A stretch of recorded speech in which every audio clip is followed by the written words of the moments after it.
Boa noite. Meus irmãos, eu digo que sou grato a Deus por esta bênção de estar aqui para transmitir a palavra do Senhor, nosso Deus. Nós agradecemos ao convite e à confiança também que os pastores da igreja nos concedem estarmos aqui. Neste horário, é a primeira vez aqui nesta igreja. Então, eu fico feliz pelo convite e já agradeço. E o meu pedido é que a igreja esteja orando a Deus para que Deus fale com você através da palavra que será ministrada. E aquele que não é cristão, que não tem uma vida aos pés de Cristo, ainda medita na palavra de Deus. Certamente ela fala aos corações. Vamos abrir nossas Bíblias e ler o texto que temos como básico para a mensagem desta noite. Está em Atos dos Apóstolos, capítulo 3. Nós leremos do versículo 11 até o último versículo do capítulo. Atos dos Apóstolos, capítulo 3, do 11 ao 26. Eu convido a todos a estarem de pé e assim procedermos à leitura da palavra. O discurso de Pedro no templo. Apegando-se ele a Pedro e a João, todo o povo correu atônito para junto deles, no pórtico chamado de Salomão. À vista disto, Pedro se dirigiu ao povo, dizendo: Israelitas, por que vos maravilhais disto, ou por que fitais os olhos em nós, como se pelo nosso próprio poder ou piedade o tivéssemos feito andar? O Deus de Abraão, de Isaque e de Jacó, o Deus de nossos pais, glorificou a seu servo Jesus, a quem vós traístes e negastes perante Pilatos, quando este havia decidido soltá-lo. Vós, porém, negastes o santo e o justo, e pedistes que vos concedessem um homicida. Dessarte, matastes o autor da vida, a quem Deus ressuscitou dentre os mortos, do que nós somos testemunhas. Pela fé em o nome de Jesus, é que esse mesmo nome fortaleceu a este homem que agora vedes e reconheceis. Sim, a fé que vem por meio de Jesus deu a este saúde perfeita na presença de todos vós. E agora, irmãos, eu sei que o fizestes por ignorância, como também as vossas autoridades, mas Deus, assim, cumpriu o que dantes anunciara por boca de todos os profetas, que o seu Cristo havia de padecer. Arrependei-vos, pois, e convertei-vos, para serem cancelados os vossos pecados, a fim de que, na presença do Senhor, venham tempos de refrigério, e que envie Ele o Cristo, que já vos foi designado Jesus, ao qual é necessário que o céu receba até os tempos da restauração de todas as coisas, de que Deus falou por boca dos seus santos profetas desde a antiguidade. Disse, na verdade, Moisés: O Senhor Deus vos suscitará dentre vossos irmãos um profeta semelhante a mim. A ele ouvireis em tudo quanto vos disser. Acontecerá que toda alma que não ouvir a este profeta será exterminada do meio do povo. E todos os profetas, a começar com Samuel, assim como todos quantos depois falaram, também anunciaram esses dias. Vós sois os filhos dos profetas, e da aliança que Deus estabeleceu com vossos pais, dizendo a Abraão: Na tua descendência serão abençoadas todas as nações da terra. Tendo Deus ressuscitado o seu servo, enviou-o primeiramente a vós outros, para vos abençoar, no sentido de que cada um se aparte das suas perversidades. Que Deus aplique esta porção de sua palavra que acabamos de ler nos corações e fale conosco. No decorrer da história, Deus tem levantado os seus mensageiros para anunciar a sua palavra. Sendo assim, ora o Senhor amolece o coração dos ouvintes, como aconteceu com Lídia, a vendedora de púrpura de Tiatira, como constatamos lá em Atos dos Apóstolos, capítulo 16, versículo 14. E com a multidão, quando o próprio apóstolo Pedro expunha esta mensagem aqui, e a gente confere lá no versículo 4 do capítulo seguinte. Ora, ele, Deus, o endurece. Digo, endurece o coração, como ocorreu nos dias do profeta Isaías. Isaías capítulo 6, do 9 ao 10. Desse modo, se por um lado muitos contemporâneos do profeta Isaías, ou mesmo do apóstolo Paulo, como vemos em Atos 28, do 25 ao 27, tiveram seu coração insensibilizado, o ouvido endurecido e os olhos fechados, por outro lado, Lídia e muitos outros tiveram seu coração aberto para o evangelho da salvação, o evangelho do arrependimento e da remissão de pecados. Hoje, não sabemos qual é o propósito de Deus, em particular com cada ouvinte, mas sabemos o que a sua palavra repetidamente afirma: quem tem ouvidos, ouça. Quem tem ouvidos, ouça. Quem tem ouvidos, ouça. Mateus 13, 9, Apocalipse 2, 7, 11, 17 e 29, Apocalipse 3, 6, 13 e 22. Quem tem ouvidos, ouça. E cada homem ou mulher, muito velho ou bem jovem, será responsável pelo modo como reagirá à mensagem do Evangelho. Se os homens se tornam indesculpáveis apenas por contemplarem as coisas criadas por Deus, como a terra, o sol, a lua, imaginemos como não dará conta do seu viver aqueles que permanecerem indiferentes ao ouvirem o Evangelho da graça de Deus. Aqueles que desprezarem a obra substitutiva do Cordeiro Imaculado. O nosso desejo é que aqui não haja terreno pedregoso ou encapoeirado, onde o sucesso da semeadura é ilusório e passageiro, pois ainda que a semente nasça, não dá fruto. Nem seja terreno de beira de caminho, onde sequer a semente germina, mas é levada pelo maligno, porque não entende, não compreende o Evangelho.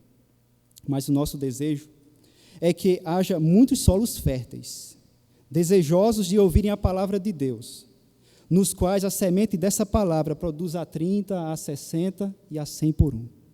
É esse o nosso desejo. Se acontecer de alguém se ferir pela palavra do Evangelho, como é melhor que um dos membros se perca do que todo o corpo ser lançado no inferno de fogo que nunca se apaga? Imagine você, um ente querido, que está à beira de um abismo muito profundo e mortal. O que não seríamos capazes de fazer para salvá-lo, ainda que algum dos seus membros seja perdido ou danificado? Se pela força ou pela velocidade do resgate inutilizássemos um dos seus membros, certamente nos entristeríamos por um pouco, mas também nos alegraríamos por termos salvado todo o seu corpo de perecer. É com esse desejo que nós trazemos essa palavra.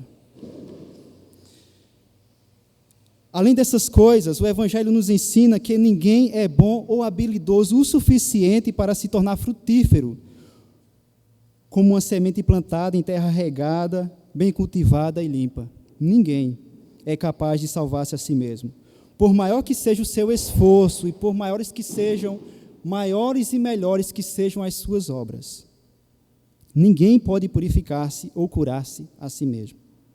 Há uma distância enorme entre alguém tentar e conseguir realizar essa obra. Há um abismo intransponível. A diferença está entre um débil e falível pecador e o Deus eterno e infinitamente santo. Ninguém conseguirá salvar-se ou curar-se a si mesmo.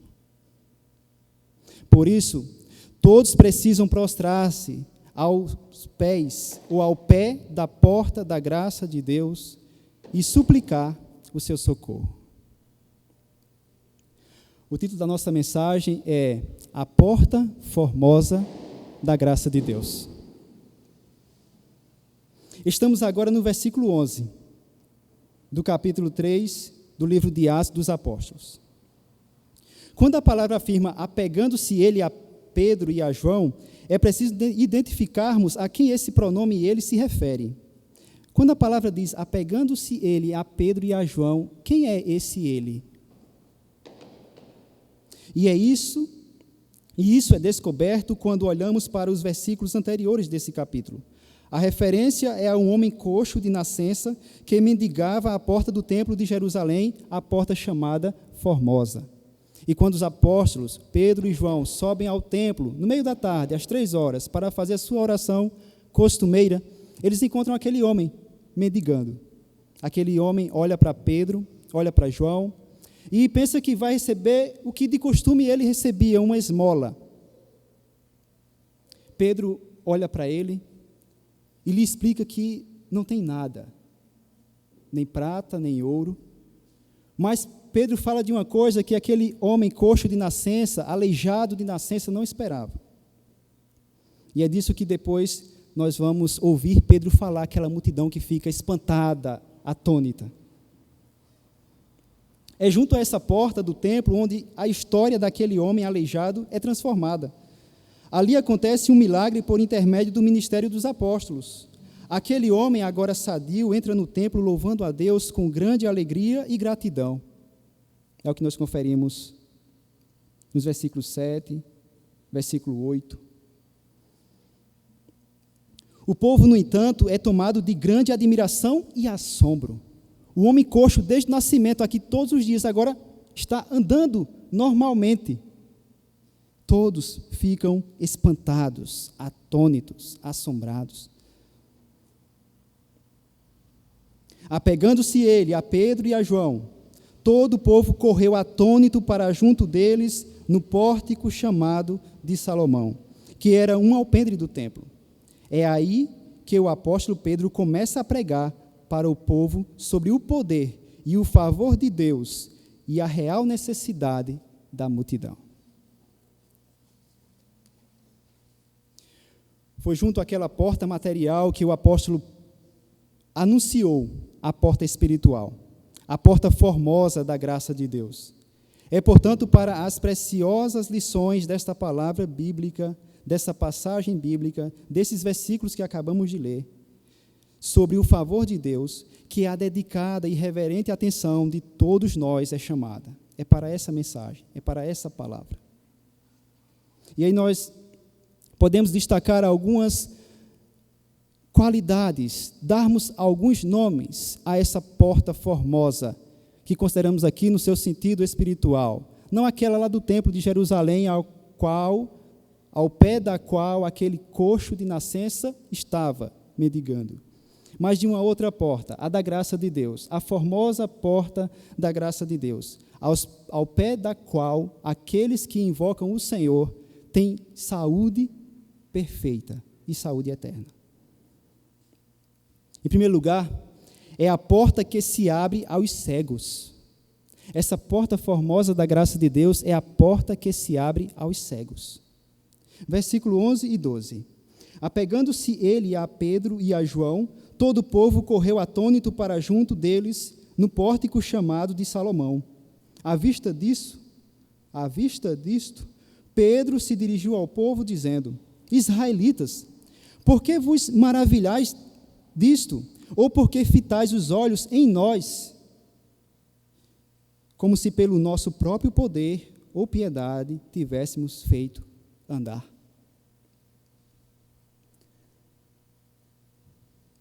O povo atônito, espantado com o milagre realizado, fita os olhos no alvo errado. O povo fita os olhos em Pedro e João. Não foram o poder e a piedade do apóstolo que realizaram aquela obra, mas foi a própria vontade do Criador do universo. Aquele que, ainda quando a menor faísca não havia sido acesa, disse: haja luz, e a luz se fez. Aquele que, quando não havia ainda nenhuma matéria, a menor partícula de matéria, formou a terra, o sol, a lua, toda a massa que existe no universo, apenas com o poder da sua voz. Foi esse Deus que facilmente curou aquele coxo.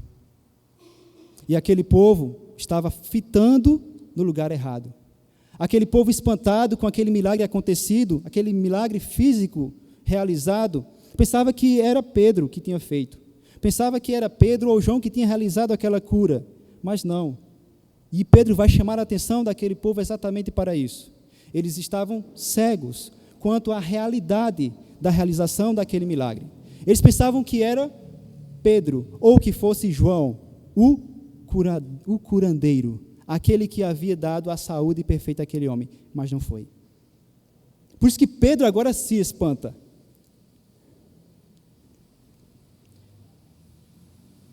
Por que vos maravilhais disto, ou por que fitais os olhos em nós?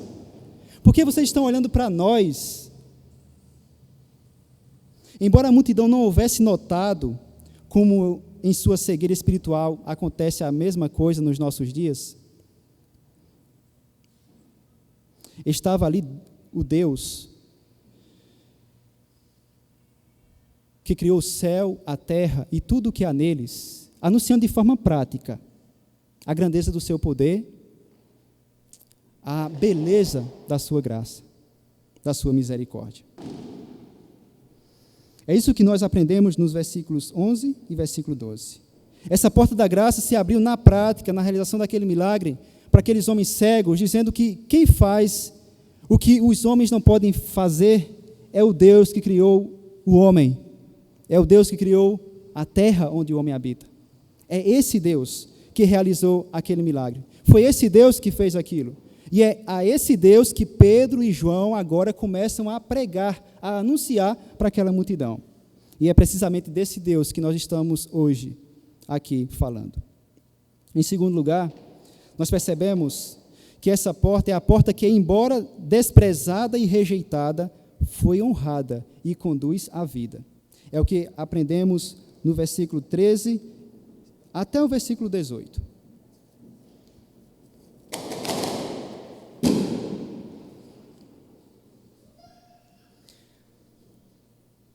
O Deus de Abraão, diz o apóstolo Pedro, de Isaque e de Jacó, o Deus de nossos pais, glorificou a seu servo Jesus, a quem vós traístes e negastes perante Pilatos, quando este havia decidido soltá-lo.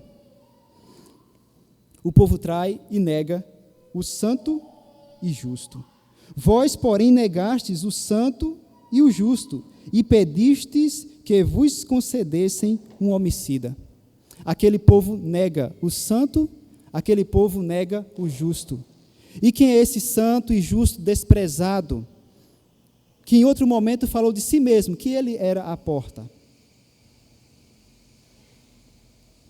Esse é aquele Jesus, o Cristo de Deus, enviado para tirar o pecado do mundo, para realizar uma obra muito maior do que cura física, uma obra muito maior do que conceder bênção material, muito maior do que conceder prosperidade material.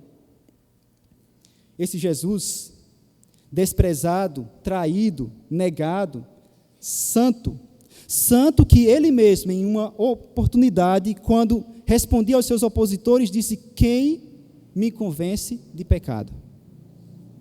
Não há ninguém aqui que possa falar isso com autoridade, porque todos somos pecadores.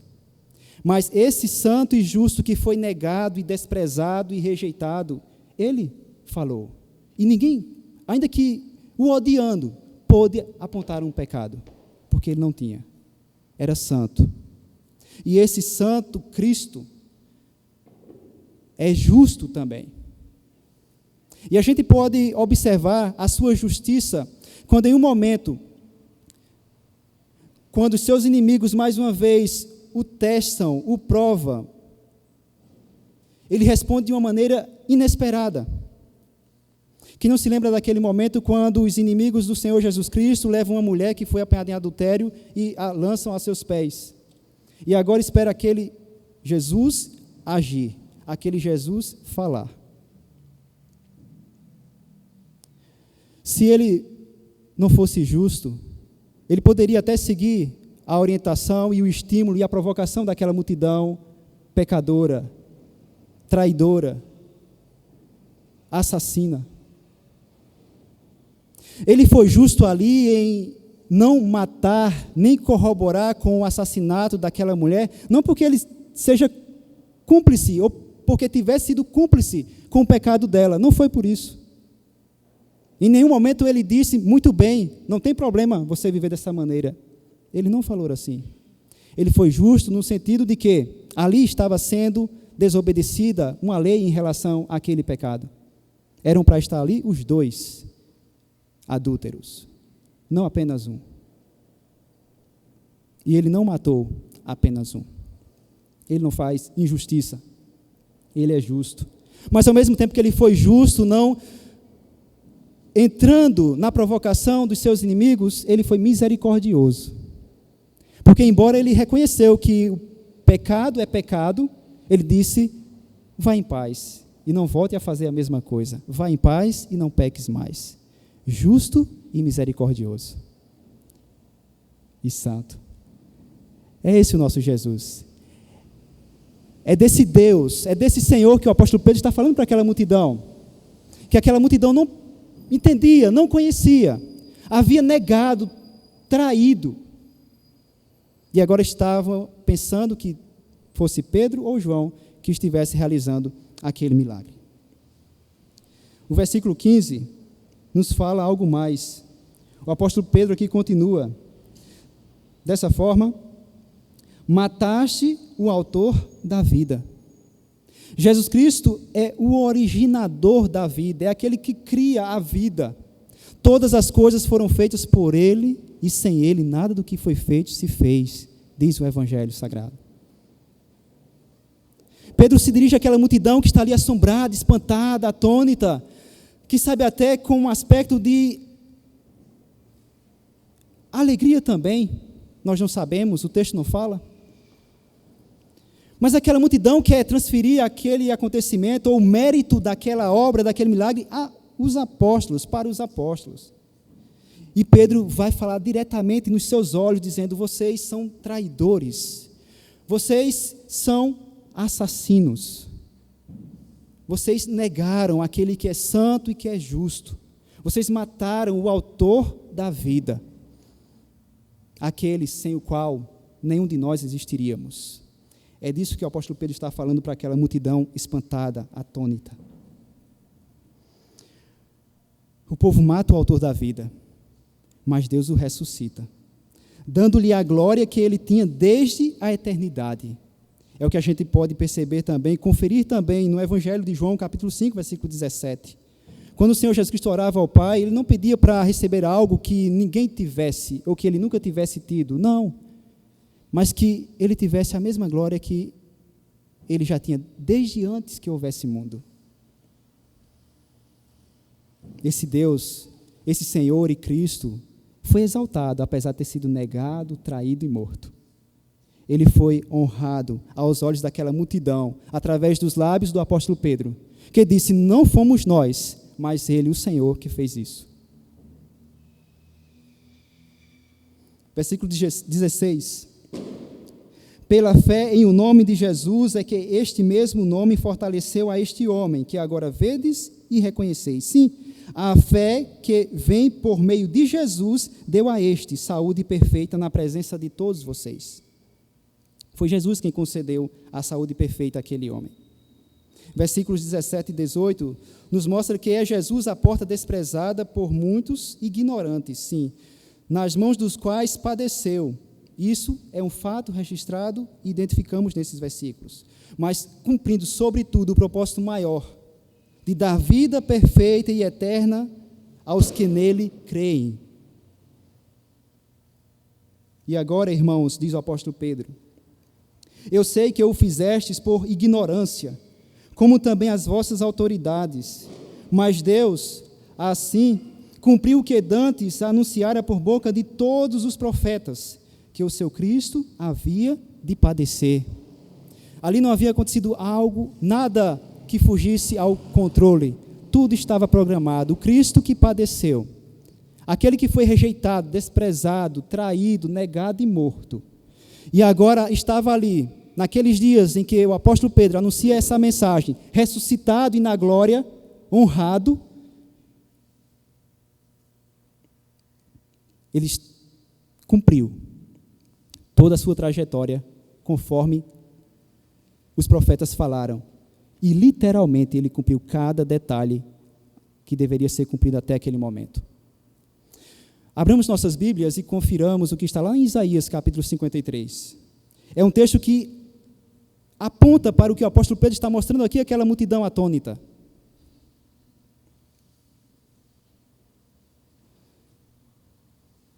O Cristo que havia de padecer.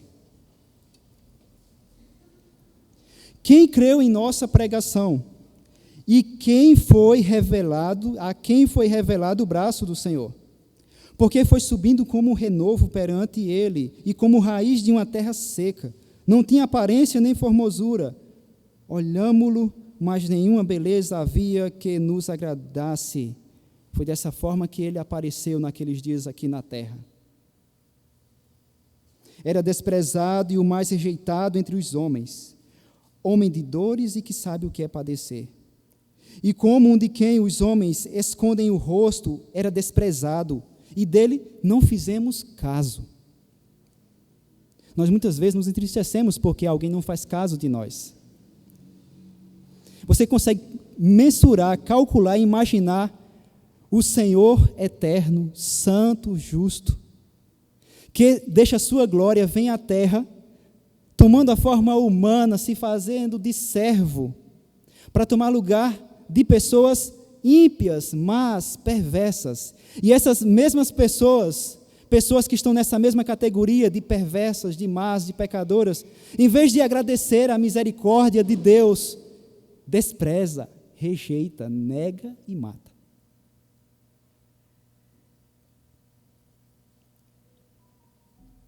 Certamente Ele tomou sobre si as nossas enfermidades e as nossas dores levou sobre si. E nós o reputávamos por aflito, ferido de Deus e oprimido.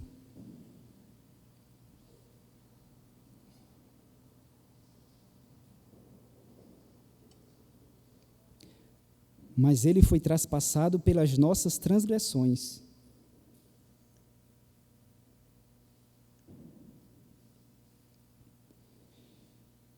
E moído pelas nossas iniquidades.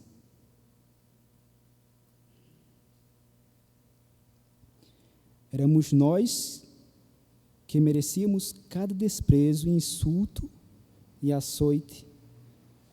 E não somente isso, éramos nós que merecíamos a punição eterna em um lago de fogo inextinguível, porque o salário do pecado é a morte, e não há outro merecimento para seres como nós, a não ser essa recompensa.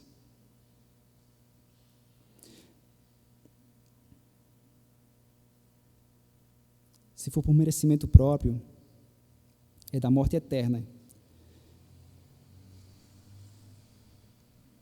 É a morte eterna que precisamos aguardar. Certamente Ele tomou sobre si as nossas enfermidades e as nossas dores levou sobre si. E nós o reputávamos por aflito, ferido de Deus e oprimido. Mas Ele foi traspassado pelas nossas transgressões e moído pelas nossas iniquidades. O castigo que nos traz a paz estava sobre Ele. E pelas suas pisaduras fomos sarados. Todos nós andávamos desgarrados como ovelhas. Cada um se desviava pelo caminho. Mas o Senhor fez cair sobre ele a iniquidade de nós todos. Ele foi oprimido e humilhado, mas não abriu a boca. Como o cordeiro foi levado ao matadouro, e como ovelha muda perante os seus tosqueadores, ele não abriu a boca. Por juiz opressor, foi arrebatado. E de sua linhagem, quem dela cogitou? Porquanto foi cortado da terra dos viventes, por causa da transgressão do meu povo, foi ele ferido. Designaram-lhe a sepultura com os perversos, mas com o rico esteve na sua morte, posto que nunca fez injustiça, nem dolo algum se achou em sua boca. É a esse Cristo que o apóstolo Pedro está pregando. Ele havia de padecer. Ele havia de sofrer tudo isso.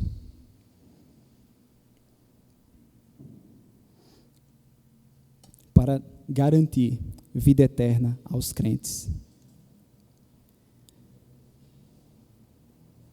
Somente aos crentes. Somente aqueles que recebem a Jesus, esse, rejeitado por muitos e odiado. Somente aqueles que recebem a Ele, como seu único e suficiente Salvador e Senhor. Ele mesmo disse, em uma de suas orações, Jesus falou assim: e a vida eterna é esta, que te conheçam a ti só, por único Deus verdadeiro, e a Jesus, a quem enviaste. Falando de si mesmo, ao Pai. Em terceiro lugar, nós estamos diante da porta que se fecha aos ouvidos agravados. Essa porta formosa da graça de Deus, ela se abre aos cegos. É lógico que aqueles cegos a quem essa porta se abre, eles deixam de ser cegos. Eles compreendem a palavra e eles se voltam para Jesus.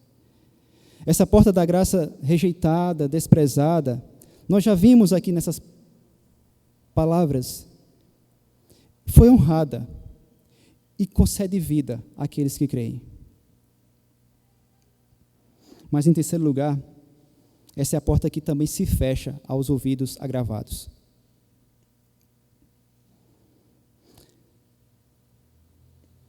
Versículo 22 e 23.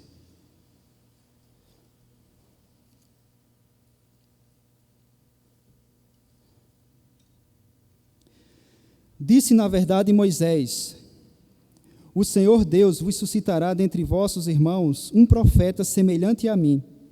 A ele ouvireis em tudo quanto vos disser. Desde a antiguidade, o apóstolo Pedro está repetindo isso aqui várias vezes, desde a antiguidade, profetas falam, anunciam, há de vir o Cristo. Há de vir aquele que pode salvar, da saúde perfeita, não simplesmente do corpo material, mas da alma. E Pedro aqui fala, lembra dessa profecia, dessa palavra. Moisés mesmo falou dele, do Senhor Jesus.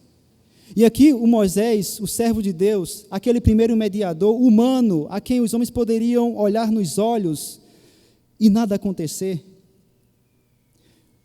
Esse servo de Deus, chamado Moisés, e Pedro lembra disso aqui, para aquela multidão atônita.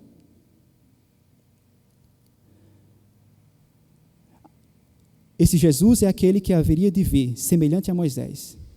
Pedro aqui fala alguma coisa agora que pouquíssimas pessoas gostam de ouvir.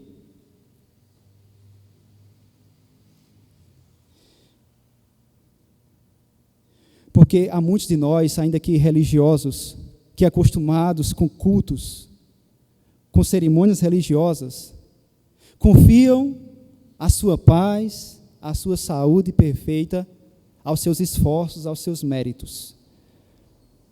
Quando não, viram as costas simplesmente e não estão nem aí pela prática, pelo modo de viver que têm, nem aí para aquele que é o Senhor, aquele prometido, anunciado já por Moisés. E o apóstolo Pedro lembra no versículo 23. Acontecerá que toda alma que não ouvir a esse profeta será exterminada do meio do povo. Muitos pensam que é suficiente ser religioso, é suficiente ter uma fé. Olha para essa palavra aqui, talvez a sua vida esteja em grande perigo. Não é suficiente ter uma fé e ser religioso. Quem não ouvir esse Senhor e Cristo, anunciado desde os profetas, desde Moisés, desde Gênesis, aquele que nasceria da mulher. Quem não ouvir esse profeta, quem o desprezar, quem o rejeitar, e assim terminar a sua vida, essa alma será exterminada. Não vai adiantar os sacrifícios, não vai adiantar a religiosidade, não vai adiantar esforço, obra, nada. Quem não ouvir a esse profeta, que não é somente profeta, mas é Senhor e Deus. Quem não ouvir será exterminado.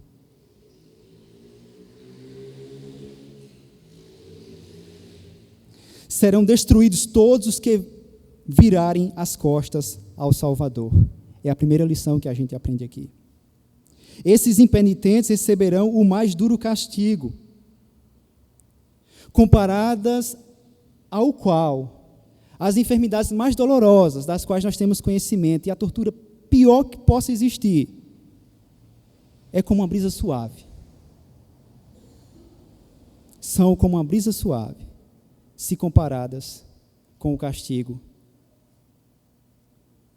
pelo qual passarão aqueles que virarem as costas para esse Cristo.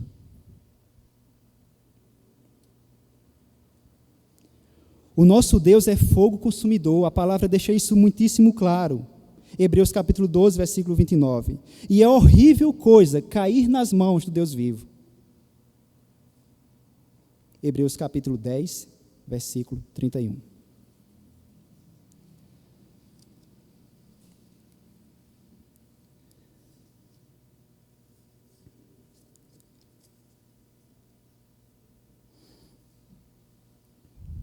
Horrenda coisa é cair nas mãos do Deus vivo.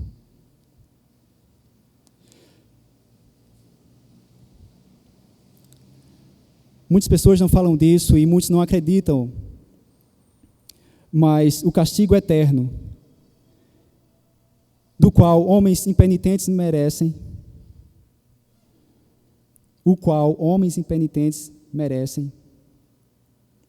é muito maior do que qualquer tortura que você possa imaginar. É muito maior do que a pior dor que alguém possa sofrer antes de morrer, fisicamente. E alguém pode dizer, mas o Deus não é o Deus da graça bondosa e misericordiosa? É. Mas é o Deus justo.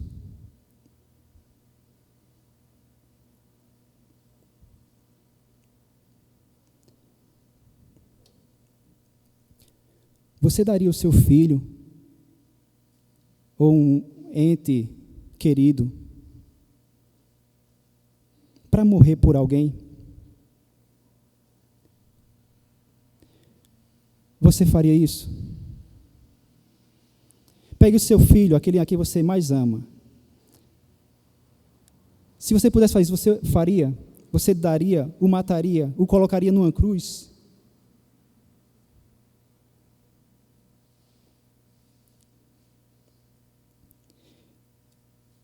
E não é colocar o seu filho, a quem você mais ama, numa cruz, para salvar pessoas que estão perdidas.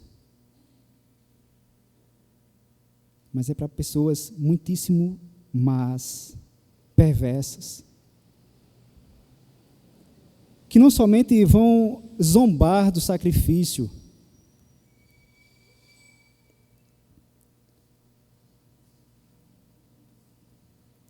vão fazer tudo o que estiver ao seu alcance para desprezar esse sacrifício. E eu tenho certeza que o seu filho, a quem você mais ama, aquele seu parente mais próximo, por melhor que ele seja, ele é falível e ele peca. Mesmo assim, você não faria isso.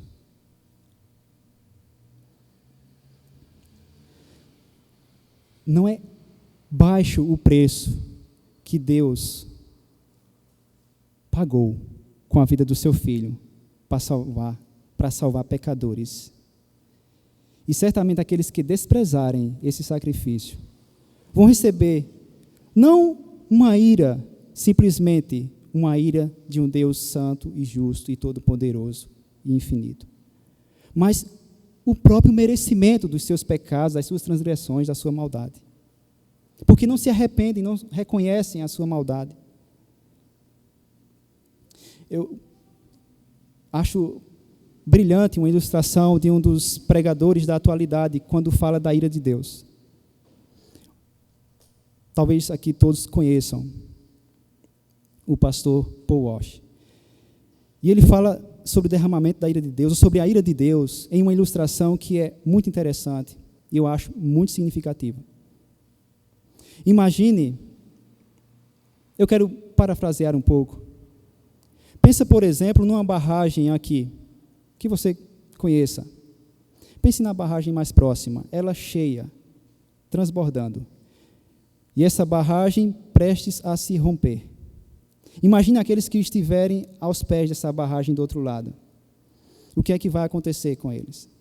Só que a ira de Deus, que é sustentada por Ele mesmo, porque Ele não quer derramar instantaneamente a sua ira sobre ímpios pecadores que o desprezam, que dele escarnecem. Se você pegar a maior barragem do mundo, se você conseguisse juntar toda a água do mar numa represa, e comparar isso à ira de Deus, a ira de Deus é infinitamente maior, e ela está lá sustentada. Mas no dia que Deus tirar a mão dessa represa, e Ele permitir que essa se rompa, e a sua ira se derrama, ninguém vai sobreviver. Ninguém vai escapar. Essa é a justa ira de Deus que há de ser derramada sobre homens impenitentes que virarem as costas para esse profeta, para esse Deus e Senhor Jesus Cristo. Apocalipse capítulo 19, versículo 15, fala que é o furor da ira do Deus Todo-Poderoso. O furor da ira do Deus Todo-Poderoso. E tudo isso porque os homens merecem.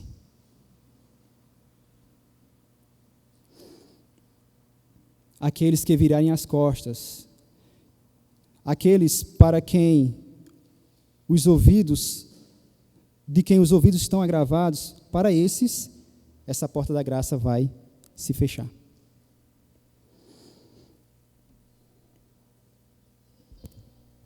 Em quarto lugar, a porta antiga e única, por meio da qual almas perversas podem ser abençoadas e transformadas. Essa é a formosa porta da graça de Deus.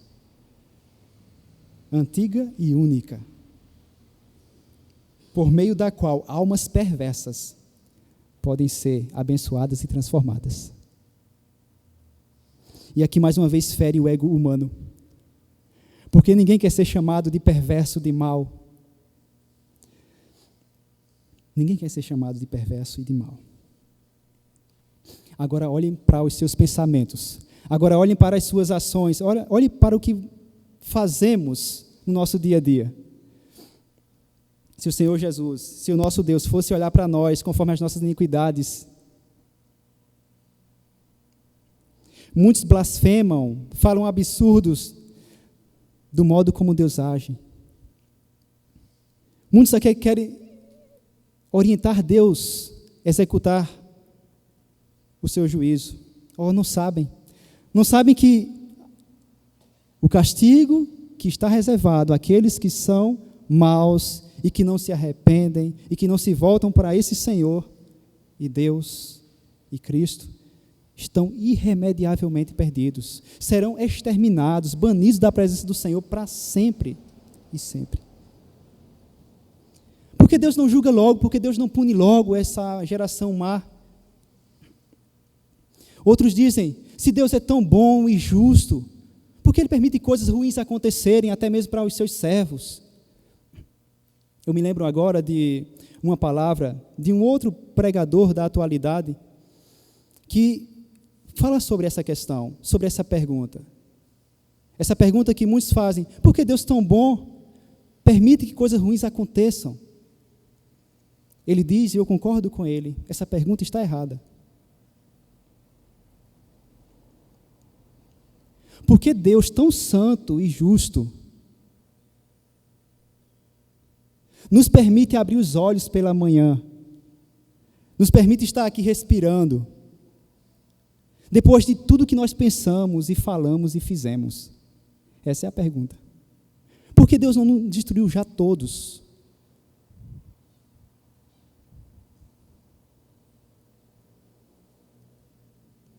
São homens maus, somos pessoas más, perversas, e em nós mesmos, o que merecemos de Deus é a ira eterna. De nós mesmos, é somente isso que merecemos. A palavra do Senhor nos diz que não há justo nenhum sequer, nenhum sequer. E eu quero ler essa passagem aqui. Se você puder, abra a sua Bíblia nesse texto. Romanos capítulo 3. Os homens que não gostam de ser chamados de maus, de perversos, são esses homens aqui. E quem é que, não gostando dessa palavra, pode dizer: quem me convence de pecado? Porque todos são pecadores. Mas o Senhor pode dizer desses homens isto aqui: não há justo nenhum sequer. Versículo 10. Não há quem entenda, não há quem busque a Deus. Todos se extraviaram, a uma se fizeram inúteis. Não há quem faça o bem, não há nenhum sequer. A garganta deles é sepulcro aberto, com a língua urde engano, o veneno de víbora está nos seus lábios. A boca eles a têm cheia de maldição e amargura. São os seus pés velozes para derramar sangue, nos seus caminhos há destruição e miséria. Desconheceram o caminho da paz. Não há temor de Deus diante de seus olhos. Essa é a identidade dos homens.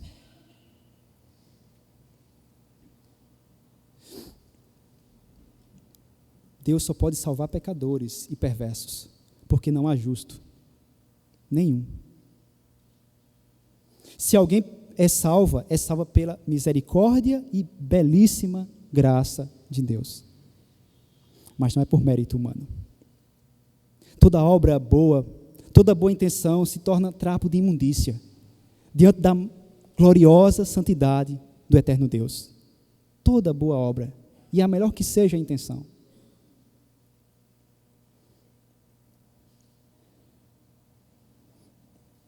Muitos podem dizer: mas eu não sou assassino. Você é assassino. Todos nós somos assassinos. E esse é o único pecado. Se não tivéssemos mais, temos milhares e milhares. Se não tivéssemos mais nenhum, todos nós teríamos esse. E por causa dele mereceríamos juízo eterno. Todos assassinos. Porque cada pecado, falo daqueles que são apagados e cancelados quando o pecador se arrepende.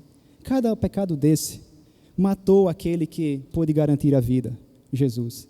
Foi por causa do pecado do homem que Cristo teve de morrer. Todos somos assassinos. Mas, se quisermos falar de um assassinato menor, quantos aqui, ou quem aqui, nunca teve raiva de alguém? Nunca desejou no seu íntimo uma vingança para alguém?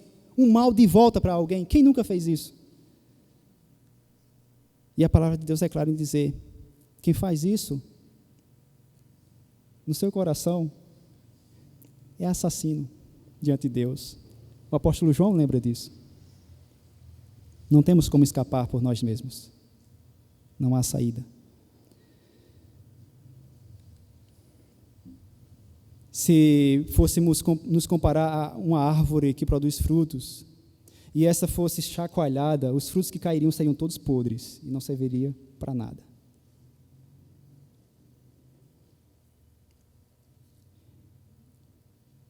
Imagine você, vai alguém ao lixão e pega uma madeira cheia do leite da melhor marca que exista. Pega e leva para uma criança faminta.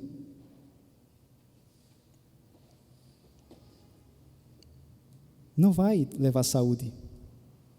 A melhor das intenções aí não vai servir. Está contaminado.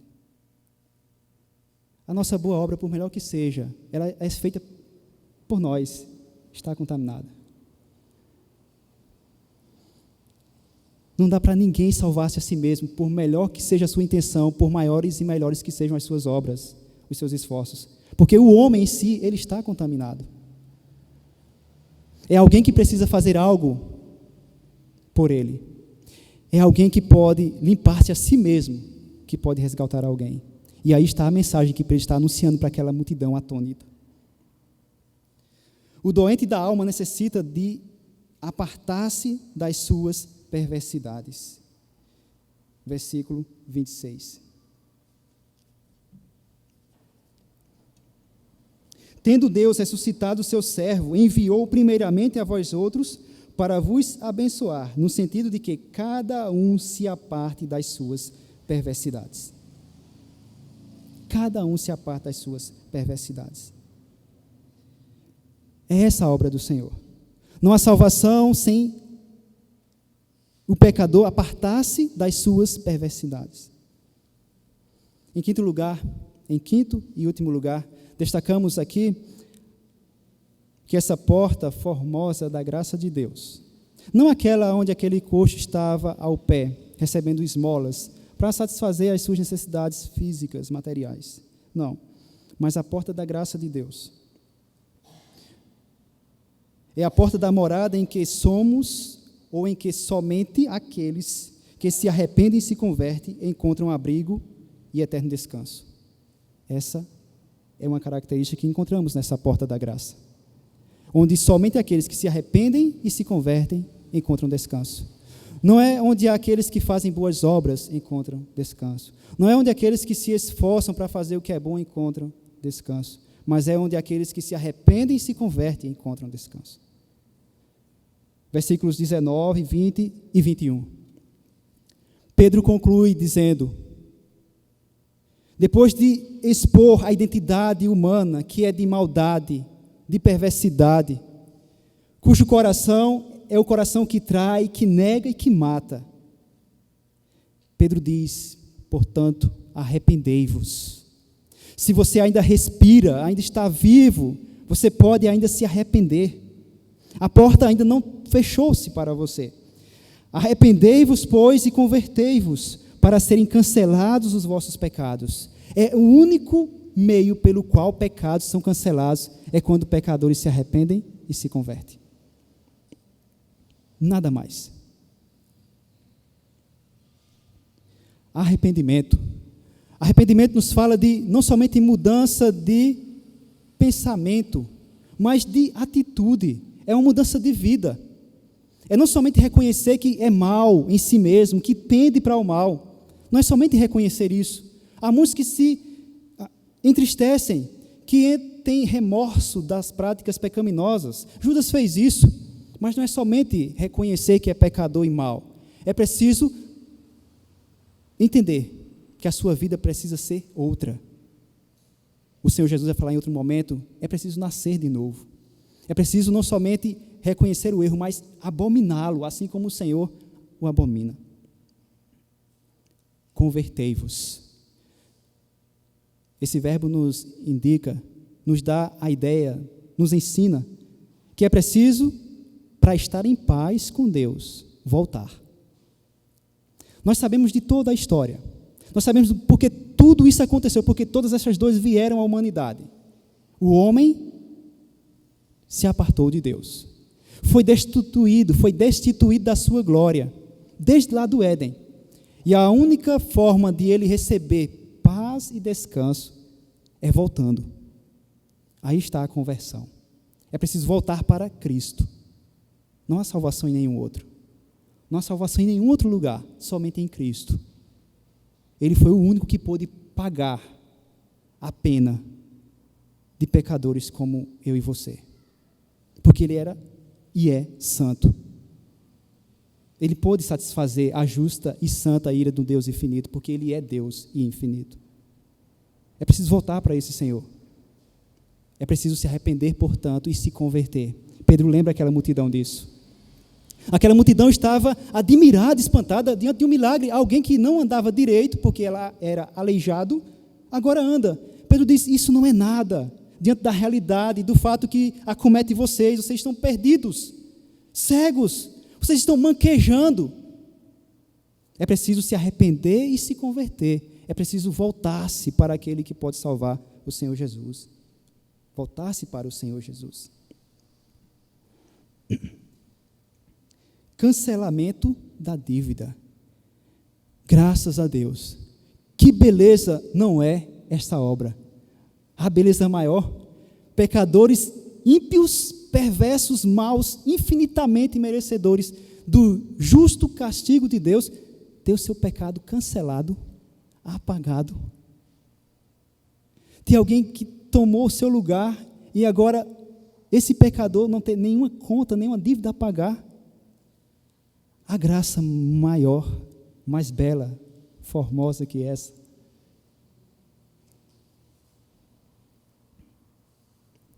Descanso. Todos nós queremos descanso e paz. Mas o apóstolo Pedro aqui é bem claro e objetivo.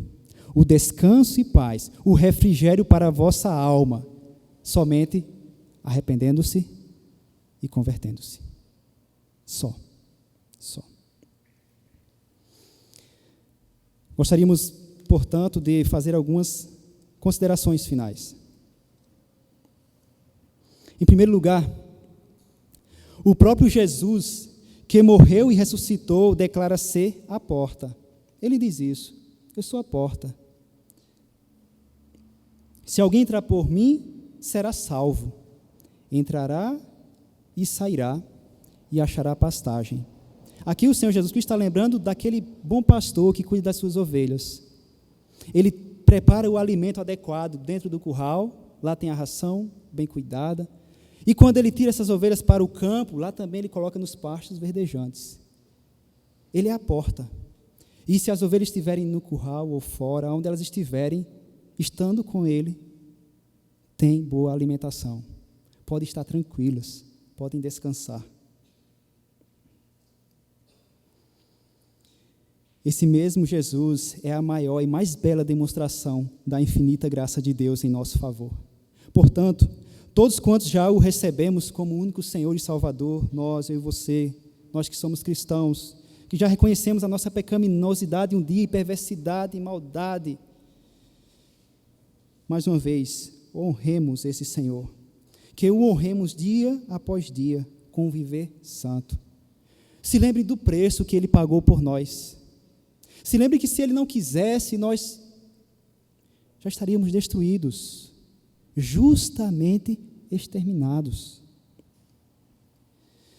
Que nos arrependamos hoje mesmo das nossas enfermidades do coração, da mente, daqueles pecados que nos assediam, que caminham bem perto de nós. Não desprezemos, não viremos as costas para essa preciosidade da graça de Deus, demonstrada em Cristo Jesus, para nos salvar. Em segundo lugar, aos que ainda se encontram distantes de Cristo, manquejando nos seus delitos e pecados, nós imploramos, nós rogamos, fite os seus olhos em Cristo. Aquela multidão atônita fitou os seus olhos em Pedro e João, mas Pedro e João não podem fazer nada. Pedro e João também precisaram da graça de Deus. Eles estavam sendo um instrumento de Deus apenas ali. Fitem os olhos em Cristo. Olhem para Cristo, aquele que é o autor da vida, autor e consumador da fé. Olhar para Ele, somente olhando para Ele é que é salvo. É somente Ele que pode firmar os pés e tornozelos da sua alma, somente Cristo, e conduzi-la por caminho direito. Só o Senhor. Só o Senhor.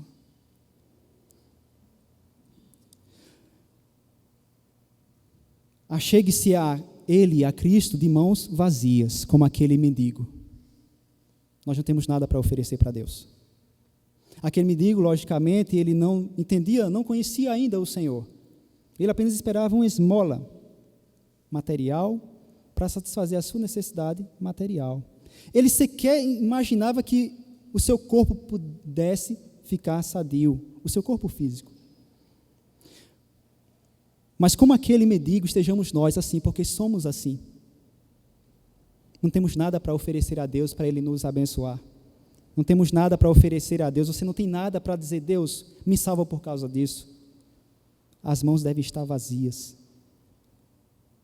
Ou melhor, as mãos sempre estão vazias. O pecador precisa reconhecer isso. Achegue-se a Ele de mãos vazias, e Ele a encherá com a sua maravilhosa graça. Assim como Ele abençoou materialmente naquele episódio, por meio do apóstolo Pedro, aquele coxo de nascença, curando os seus pés, fazendo andar direito, esse Senhor é aquele que faz andar direito a alma daqueles que estão perdidos e sem saber para onde vão. Nele, em Cristo, é que você pode desfrutar da verdadeira paz, refrigério e descanso. Que Deus nos abençoe. Que a graça do nosso Senhor e Salvador Jesus Cristo, o amor do nosso eterno e bondoso Deus, o poder, a comunhão e as consolações do Divino Espírito Santo sejam com todo o povo de Deus, desde agora e para todos sempre.